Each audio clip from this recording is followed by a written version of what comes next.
Dragon Ball Z, Digimon, Naruto, One Piece, Bleach തുടങ്ങിയ animes കണ്ടു വളർന്ന ഒരാളാണ് ഞാൻ.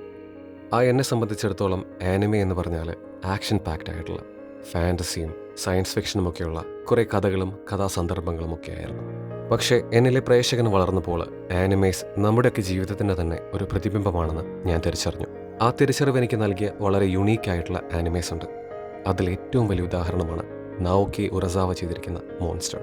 ഈ ആനിമെ കമന്റ് ബോക്സിൽ സജസ്റ്റ് ചെയ്തവരോടാണ് എനിക്ക് ആദ്യമായി നന്ദി പറയാനുള്ളത്. കാരണം അന്നത് അവർ പറഞ്ഞില്ലായിരുന്നെങ്കിൽ ഇത്രയും മികച്ചൊരു ആനിമെ ഈ അടുത്തൊന്നും ഞാൻ കാണുമെന്ന് എനിക്ക് തോന്നുന്നില്ല. ഈ ആനിമയെക്കുറിച്ച് സംസാരിക്കുന്നതിന് മുമ്പ് തന്നെ എടുത്തു പറയേണ്ട മറ്റൊരു കാര്യമുണ്ട്. അത് ഈ കഥയിലെ സംഭാഷണങ്ങളാണ്. ഇത്രയും ക്വാളിറ്റിയുള്ള, ഇത്രയും പ്രിസൈസായ ഡയലോഗ്സ് ഉള്ള ഒരു ആനിമെ ഈ അടുത്തൊന്നും കണ്ടതായിട്ട് എനിക്ക് ഓർമ്മയില്ല.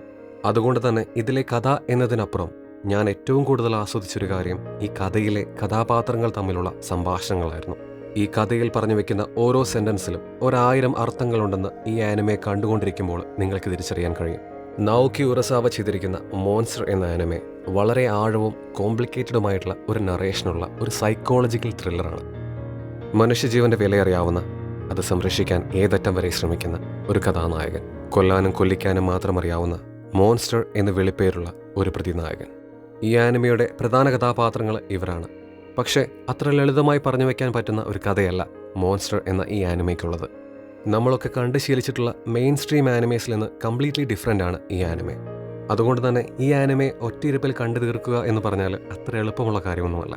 സൈക്കോളജിക്കൽ ത്രില്ലർ എന്നൊരു ജാൻറെ ആസ്വദിക്കുന്ന ഒരാളാണ് നിങ്ങളെങ്കിൽ, പുതുമയുള്ള കഥയും കഥാപാത്രങ്ങളെയും അംഗീകരിക്കാൻ നിങ്ങൾക്ക് കഴിയുമെങ്കിൽ തീർച്ചയായും മോൺസ്റ്റർ എന്ന ആനിമെ നിങ്ങൾ കണ്ടു നോക്കണം. മോൺസ്റ്റർ എന്ന ഈ ആനിമയെക്കുറിച്ച് ആര് എന്ത് സംസാരിച്ചാലും ആദ്യം തന്നെ അവർ സംസാരിക്കുക ഈ കഥയിലെ പ്രതിനായകനായ യോഹാനെക്കുറിച്ചായിരിക്കും. പക്ഷേ കഥാനായകനായിട്ട് പോലും അധികമാരും സംസാരിക്കാണ്ട് പോകുന്ന ഡോക്ടർ തെന്മയെക്കുറിച്ചാണ് യഥാർത്ഥത്തിൽ ഈ കഥ. യോഹാനെ പോലുള്ളൊരു മനുഷ്യൻ തൻ്റെ ജീവിതത്തിലേക്ക് കടന്നു വരുമ്പോൾ അത് വരുത്തിവെക്കുന്ന മാറ്റങ്ങളും അതിനോട് പൊരുത്തപ്പെടാൻ ശ്രമിക്കുന്ന ഡോക്ടർ തെന്മയും അദ്ദേഹത്തിൻ്റെ സ്ട്രഗിൾസിനെയും കുറിച്ചാണ് ഈ കഥയിൽ പ്രതിപാദിക്കുന്നത്. ഈ കഥയിലുടനീളം യോഹാൻ എന്ന കഥാപാത്രം നായകനായ ഡോക്ടർ തെന്മയുടെ ആദർശങ്ങളെയും വിശ്വാസങ്ങളെയും ചോദ്യം ചെയ്യുന്നത് നമുക്ക് കാണാൻ കഴിയും. അതിലൂടെ ആ ക്യാരക്ടർ പോലും അറിയാതെ പലതും ചെയ്യിക്കാനും ഇമോഷണലി തകർക്കാനും കഴിയുന്നിടത്താണ് യോഹാൻ എന്ന വില്ലൻ ഒരു ഗംഭീര വില്ലനായി മാറുന്നത്. ഡോക്ടർ തെന്മയുടെ ജീവിതത്തെ മാത്രമല്ല ഈ കഥയിൽ യോഹാൻ അഫക്റ്റ് ചെയ്യുന്നത്. കഥ മുൻപോട്ട് പോകുമ്പോൾ നമ്മൾ കണ്ടുമുട്ടുന്ന ഓരോ ക്യാരക്ടേഴ്സും യോഹാൻ എന്ന കഥാപാത്രത്തിന് ബിൽഡപ്പും ഒരു സോളിഡ് ബാക്ക് സ്റ്റോറി മാത്രമല്ല കൊടുക്കുന്നത്. അവരുടെ ജീവിതങ്ങളെ യോഹാൻ എന്ന ക്യാരക്ടർ എങ്ങനെ അഫക്റ്റ് ചെയ്തു എന്നും വളരെ വ്യക്തമായി ഇതിലൂടെ കാണിച്ചു തരുന്നുണ്ട്.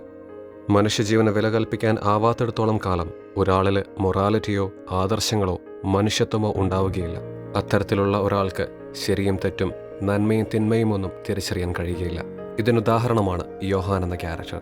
എല്ലാ മനുഷ്യജീവനും തുല്യ വിലയുണ്ടെന്നും അത് സംരക്ഷിക്കേണ്ടത് നമ്മുടെ കടമയാണെന്നുമുള്ള തൻ്റെ വിശ്വാസത്തെ പുഷ് ചെയ്ത് ഇല്ലാതാക്കാൻ യോഹാൻ ശ്രമിക്കുമ്പോഴും തന്നിലെ മനുഷ്യത്വത്തിന് അടിയറവ് പറയാതെ അവസാനം വരെ പോരാടിയ ഡോക്ടർ തെന്മ നമുക്ക് മുൻപിൽ സ്വന്തം ജീവിതമാണ് ഒരു പാഠമായി തുറന്നു വയ്ക്കുന്നത്. കാഴ്ചക്കാരുടെ മൊറാലിറ്റി വരെ ചോദ്യം ചെയ്യാൻ കെൽപ്പുള്ള ആകാംക്ഷയുടെ മുൾമുനയിൽ നിർത്തുന്ന മോൺസ്റ്റർ എന്ന ഈ ആനിമെ നിങ്ങൾ കണ്ടിട്ടുണ്ടോ? കണ്ടിട്ടുണ്ടെങ്കിൽ let me no what you think about this anime in comments.